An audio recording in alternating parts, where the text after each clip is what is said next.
territorio, ma il Partito Democratico denuncia nemmeno €1 nel bilancio regionale per gli aiuti, previsti tagli anche alle risorse per il rischio idrogeologico.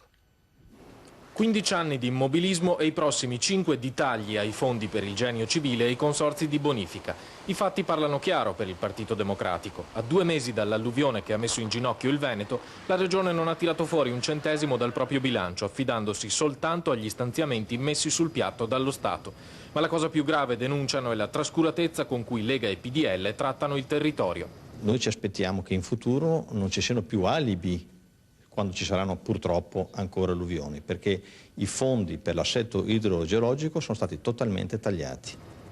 Tra il 2005 e il 2009, spiegano, gli stanziamenti regionali per la manutenzione e la sistemazione dei corsi d'acqua sono diminuiti del 72%, da 36 milioni a 10 milioni.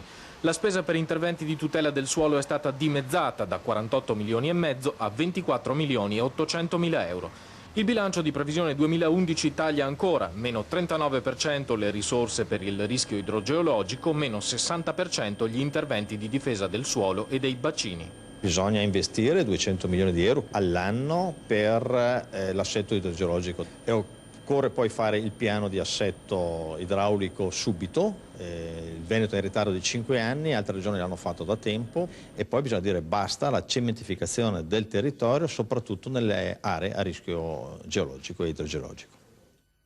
Sentite questa, usava una bomba a mano della Prima Guerra Mondiale come fermaporta e a dare all'ordigno questa insolita collocazione una